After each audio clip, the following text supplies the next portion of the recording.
It's time for our quarterly fix of the Ninth Doctor adventures. Every couple of months we get a brand new box set featuring Christopher Eccleston as the Ninth Doctor. We're nearing the end of the third season of releases, with the third box set of the third season, Buried Threats. Now this box set has got quite an interesting recurring theme, recurring motif to it, and a story that takes place in the past, present, and also the future. We've got A Theatre of Cruelty by Lisa McMullen, The Running Men by Mark Wright, and Ancient History by Matt Fitton. All of these stories feature the Ninth Doctor, who is having to deal with some sort of threat that has laid dormant for centuries, or something that is coming in from the past and infiltrating the present, etc, etc. As themes go, it's a pretty interesting one. We also have the return of Birdie Summerfield, who is a character from the Wilderness Years, who has expanded into Big Finish as well, played by Lisa Bowerman after all of these years, who continues to play the role, and she is reuniting with the Doctor, but maybe not the one that you were expecting. It's a joke. It's an 8th Doctor joke, but it's the Ninth Doctor. I'm really funny. So we've got Buried Threats, these three stories here, and the first one is Theatre of Cruelty. We've got the French playwright in the early 20th century, Antonin Artaud, who is basically the guy who you can thank for the Theatre of Cruelty, which is the title where the story gets its name from. Basically the experimental at the time form of theatre to get the audience super invested and involved, actually on stage participating with the actors in order to hit them more emotionally with all the social political themes that the artist wanted to convey to them. However, he is being haunted by Beatrice Cenci from the past.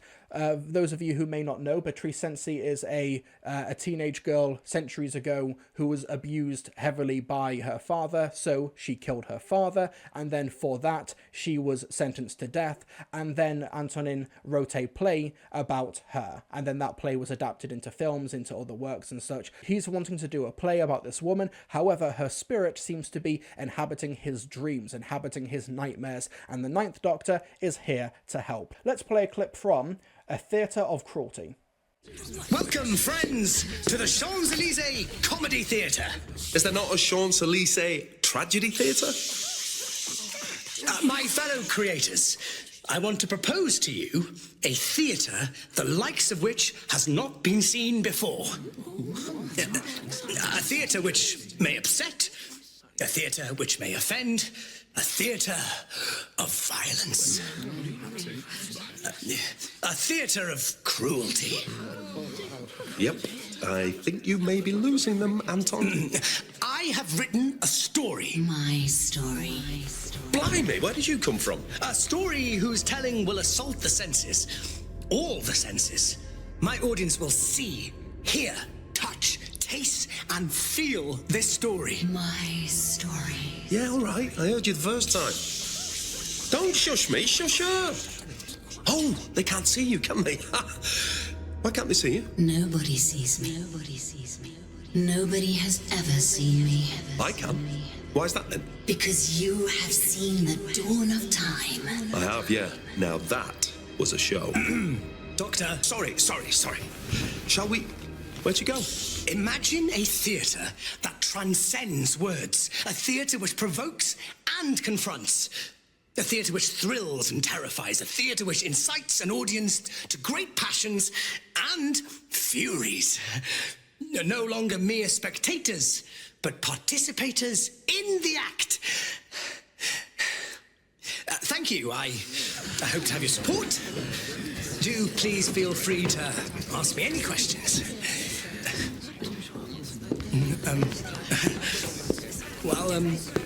Thank you for listening. Tough crowd. Still, a theatre of cruelty was always going to be a hard sell. Maybe you should have dialed down the terror and anguish and made more of the little ice creams you could sell in the interval. So A Theatre of Cruelty is honestly my favourite story from this box set, and I think a big part of that is because of how obviously invested and emotionally attached Christopher Eccleston is to the material. Like, he's never given a lukewarm performance in any of these box sets. He's always showing up, he's always very generous, he's always very invested in the material. He's a professional paid actor, of course he's going to show up and he's going to do the work, but I think with this one, he especially had a lot of contributions to it. In the making of, in the documentary documentary behind the scenes at the end of the digital collection that I listened to this box set on, Lisa McMullen said that apparently he contributed a couple of jokes to the actual story itself, and I think it was the zip zap boing joke, which honestly is one of the funniest lines of dialogue in a Big Finish box set I've heard in some time. It's such a funny line that completely caught me off guard, especially as a former theatre student. Zip zap boing is the bane of my existence, but it was very funny. But it's also just a really, really good story that is borrowing from previous Doctor stories from stories like Vincent and the Doctor and also the Shakespeare Code, but this one does have a bit more of a happier ending than stories like those do. Not saying that those stories are bad necessarily, but this one does take the spirit of those televised stories with the 10th and the 11th Doctors and gives the 9th Doctor an equivalent story with the theatre, with the art, with a look into mental health and the torturing of artists and things like that, because Antonin Artaud was considered like a really empathetic, really like emotional person, and due to that he was subjected to like electroshock therapy during the time. It was not a very good time in the early 20th century, and that plays a key role into this story. That it kind of has echoes of those Vincent and the Doctor mental health, like the mental health approach to storytelling in this one. I think that Theatre of Cruelty was a really good story overall. I think also the idea of having this real life figure who Antonin did write a story about, a teenage girl who was sentenced to death in the late 16th century, actually her spirit, or what could be perceived as her spirit, visiting him through time, and the Doctor is also getting invested in this as well, because the story opens on a really, really great hook where Antonin and Beatrice basically just break into the TARDIS while he's in the time vortex, and he's like, never seen this before, I'm gonna go check it out. It's really cool. I think Christopher Eccleston is really well invested in the material. Lisa McMullen's dialogue is terrific as well. This was really good. Going through the reviews of this box set, I know that this particular box set, Buried Threats, has had quite a bit of a rinsing online. I think that due to this being like the 11th box set with the 9th Doctor over the span of nearly 3 years, I think that the novelty of the 9th Doctor being in Big Finish has kind of run out, and they're expecting more from their stories. So many of the stories in this box set are not being received that well by audiences. But I will say, for me personally, A Theatre of Cruelty is a genuine standout of the 9th Doctor sets over the past couple of years. I think it was a really good and thoughtful story, some great emotions, and also, like I said, I think Christopher Eccleston really is invested in the material in a way that he might not have been for previous box sets. We've talked about this before with previous reviews. I think that there's something to be said about having such a like a Doctor who's also like part activist / actor as well, because he was really invested in A Beautiful Game by Catherine Armitage about women being involved in football, and he wears his feminism on his sleeve. Eccleston is a pretty outspoken feminist activist as well, so having him involved in these box sets and involving real life characters and real life people who he is personally inspired by makes him extra invested in the material. And if that's what it takes for him to do more Big Finish, I'm more for it. There's a really cool behind the scenes clip at the end of the box set specifically for this one. Let's hear Christopher Eccleston talking about A Theatre of Cruelty. I am Christopher Eccleston, and I'm playing the Doctor. Your ideas of immersive theatre were, and are, brilliant. They'll change the course of theatre, reinvent it for decades to come. Really? Really. Oh, I love this. Antonin Artaud's one of the icons of my life. I just find it brilliant that through the Doctor I can meet this fantastic theatre practitioner. And I think Artaud would have made a good Doctor, actually. His brilliance and his craziness. So their energy is quite complementary. They get each other. I'm loving it. I'm loving doing it. I've always wanted to play him. And when I was younger, I was told that I looked a lot like him in the brilliant film Napoleon by Gans, I think. So you can see Artaud on film. And when I was 19 at Salford College of Technology, I had to read, as part of my foundation drama course, A Theatre of Cruelty by Artaud. So that's when I first came across him. Same time as I came across Brecht and Stanislavski. So yeah, it's cool just to hear him be invested in the material in a very different sort of way that goes back to his drama school days. But yeah, it's really cool, and it's great to have him involved. I do think that Alexander Vlahos, who plays Antonin Artaud in this story as well, gives a real empathy and compassion to the character. I think in terms of like Big Finish guest, like pseudo companion characters, I don't want him to be like forgotten, or I don't want him to fly under the radar. It's a really good role, really good performance. It's just a really good story. It's not like peak 10 out of 10 stuff, but it's really solid, really compassionate story. I enjoyed it an awful lot. Now, when we get to the second one in this box set, we've got The Running Men by Mark Wright. This takes place in 21st century Halifax, and for those of you who don't know, The Running Men is like a Halifax like urban legend, an urban myth, where basically if you got caught for a crime, if you were going to be executed, if you were able to escape and leave the boundary of Halifax, if you were able to literally run away, you were basically let go from your crimes. This is like a massive simplification of the story, but because they ran away, they became known as the Running Men. There's a Running Man pub in Halifax as well, which this story takes its name from. Mark Wright is talking about his local history. He's invested in this material as well. We've also got a young police officer here, Ambika Desai, who is played in this story by Fiona Wade, and essentially you've got a big planning property development who is wanting to tear down this institution in Halifax in order to progress into the future, but there's local activists who are involved as well, who are trying to preserve history, who are trying to preserve everything. One of them played by Simon Roos, who was playing a character called Frank, who's wanting to preserve the local heritage of Halifax. However, the Doctor and people around the area are being attacked by psychic waves, by psychic forces from these spirits that are inhabiting this property, this building that is going to be demolished in Halifax. And after the Ninth Doctor awakens from one of these mental attacks alongside the Sergeant, he has this conversation. Let's play a clip from The Running Men.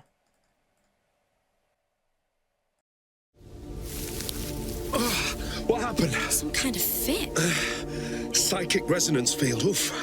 That packed a proper wallop. I need to call this in. Get some CSIs down here. Ashes to ashes. It's just crumbling away. How is that? Told you. Accelerated entropic degradation. Hello, what's this? You'll contaminate the locus. This isn't telly. Haven't got time to mess around with noddy suits and gloves. Exhibit A. A lanyard. Harry Glover, construction manager, Hebel Piazza. That's in town. Right then, let's go. Where? There, Pebble What's-It. This is a crime scene. I can't just... What are you waiting for? Orders from a lazy DCI eating a bacon butty. Something's happening here. Something I don't like. A man called Harry Glover has died. We owe it to him to find out why.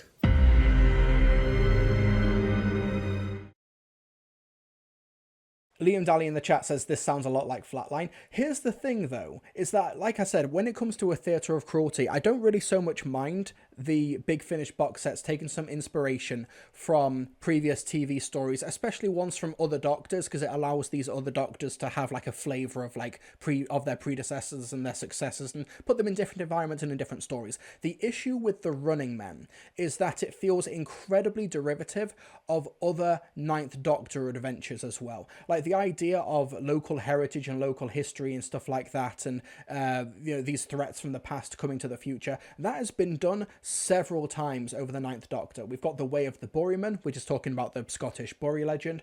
We've also got Station to Station, which had the Griminy Grew. We've got Break the Ice, which literally had Jack Frost. And when it comes to the Doctor teaming up with a police officer to find missing people, yeah, that happened in Girl Deconstructed.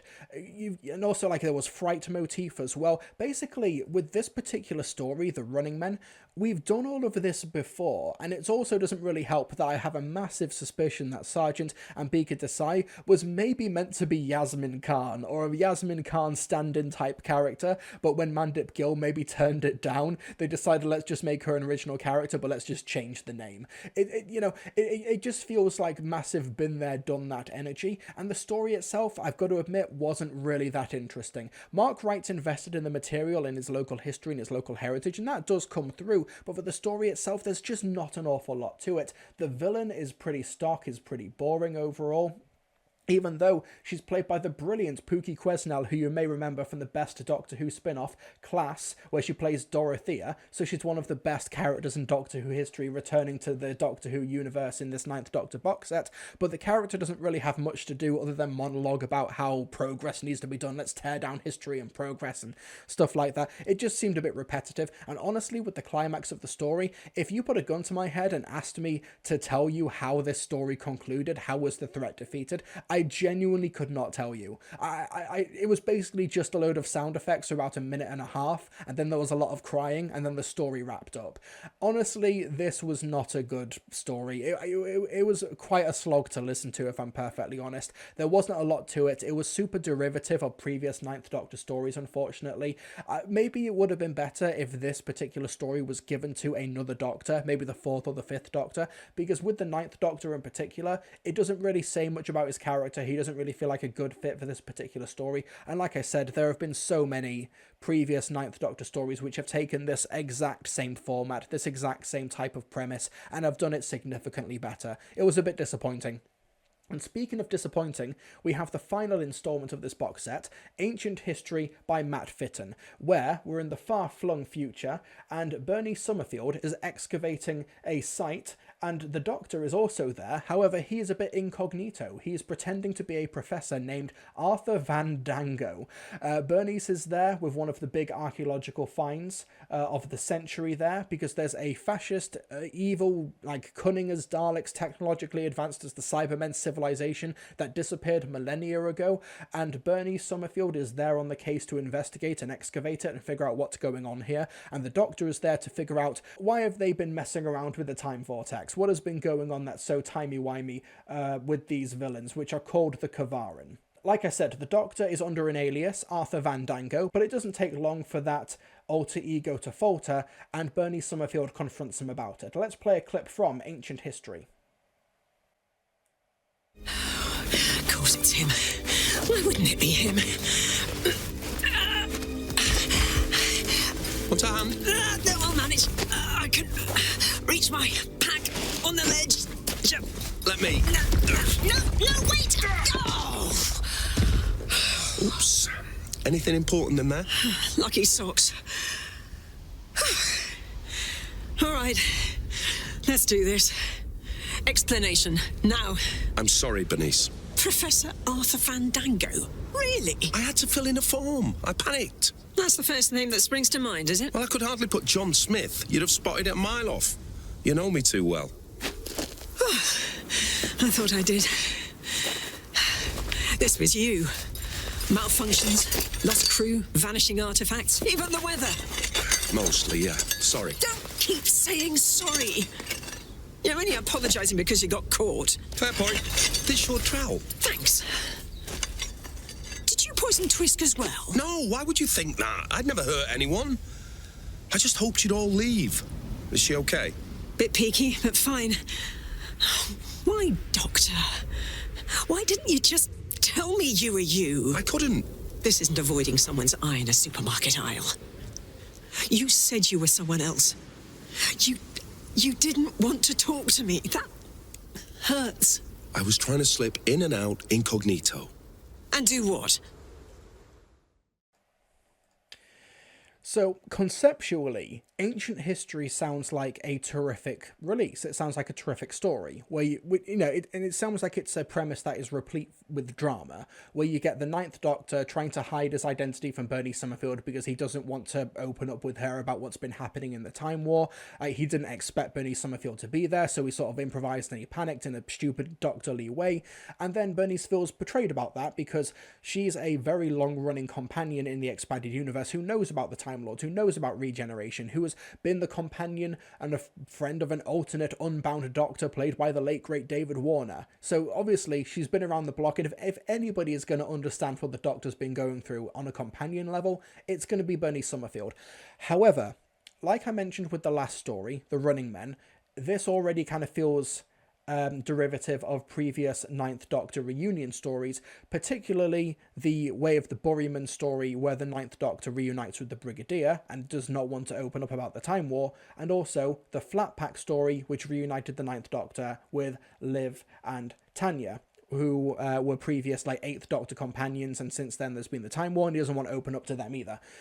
Once again, it feels like we are on familiar ground, but that could be superseded if you did something different with it. And if you're going to do something different with it, it will be perfect to do it with Bernie Summerfield, but the story doesn't. Once again, it's the Ninth Doctor refusing to open up. And this is actually something that I think actually detrimentally affects the Ninth Doctor's TV arc. Because if he was going to open up to any companion other than Rose Tyler about what's been happening in the Time War, it would be Bernie Summerfield. But he doesn't. With characters like Liv and Tanya and the Brigadier, I'd kind of get it. But with Bernie Summerfield, this actually does feel like something that is massively out of character for the Ninth Doctor, even a pre-Rose Ninth Doctor. And when it comes to the story itself, the idea of the Doctor having a different pseudonym, Arthur Vandango, that is dropped within like 10 or 15 minutes of the story, even though that could have actually been something that could have sustained a story for at least another act or two. And then when we do finally get to the Ninth Doctor and Bernie Summerfield interactions in the third act, we also have to introduce the villain of the story, the Kavarin, who are conceptually a really interesting villain, where like the reason why they disappeared and why they're here now is actually really fascinating. Like, it's another warmongering race that's technologically advanced, possibly from the Dark Times or thereabouts. However, the dialogue themselves is super duper generic. What they want to do is super duper generic. It's the premise of them that's interesting, but then they come and gone within like 10 minutes in the third act, because there's so much world building and there's so much setting up, and there's the Ninth Doctor and Bernie's. There's too much going on, which means that so many of the interesting storytelling potential is compromised over the course of this hour-long story. And it is an hour-long story. The other two stories in this box set are about 45 to 50 minutes long. This one gets the full hour. However, it still feels like the time was not as well spent as it could have been. It feels a bit disappointing, because it feels like the Ninth Doctor is not only running in place, but he is actively regressing as a character if you're not going to have him open up to Bernie Summerfield of all characters. And like I said, it does feel derivative of other stories as well, other reunion stories, and that's a bit of a shame, because Buried Threats, it starts so strong. Theatre of Cruelty is a really effective story, a really effective opener. And then with the Running Men in Ancient History, which have great premise and great, the cast are terrific, the music's really strong, there's great premises throughout, it just doesn't really add up to anything that substantial. It just, honestly, at this point, is starting to feel like it's just another Ninth Doctor story at this point. And that's quite disappointing, because these sets are quite expensive. These are the big, like, prestige releases where they get cover art for every single story, they drop the trailer when it gets released, there's all the big hype and excitement and stuff. And now it just kind of feels like, oh, it's another Ninth Doctor story. It's another one where he's in the modern day and there's threats from the past with a fairy tale type inspiration. Oh, it's another Big Finish companion or a Big Finish impressionist character who they're reuniting with when he's not going to talk about the Time War. And, it feels like we're firmly running in place now. I mentioned this a while back, and, maybe this will happen in the next series, or maybe even in the series finale of this, but I do think we either need to reunite him with Rose, give him a full-time alternate companion, or tell these longer form stories. Because I think a story like Ancient History could have worked across two parts, where you could have given the dramatic moments the time to breathe, where you could have given the world building and the villains actually proper time to flesh out. But in a single hour long story, the interesting stuff kind of falls by the wayside. It's a bit disappointing, really. Once again, I think Christopher Eccleston is always here for the material, and I think that there's some very talented writers on board, but I think that they're being severely limited by the format and the style guidelines or whatever is being potentially imposed from the highest up to just make this range now super safe. And that's not what we really want, because the Ninth Doctor adventures starting out with some massive and interesting swings, female Sontarans in Into the Stars, a story based on New Year's Eve, and it's basically just a romantic drama in Back to Earth, the Mondasian Cybermen, Fritz Lang's Metropolis and the Cybermen. These are massive, really cool big swings, and I do feel like the range is sort of stagnating now. And you kind of need to do more than say Ninth Doctor is with Alpha Centauri, Ninth Doctor is with Bernie Summerfield, Ninth Doctor and Vashta Narad. I think that we are kind of like plateauing now, which is a shame. The Ninth Doctor is my Doctor. He's my favourite Doctor. I don't want to go into this range and poo-poo it. You know, that's not my style. I know that Big Finish do some really great work, but Buried Threats is, I do actually think that this is the low point of the range right now. Not necessarily because these stories are bad, that there's just nothing to these. Like, I only finished listening to these like a couple of hours ago, and already like key details and memories of these stories are already like fluttering away from my mind. It's a massive shame.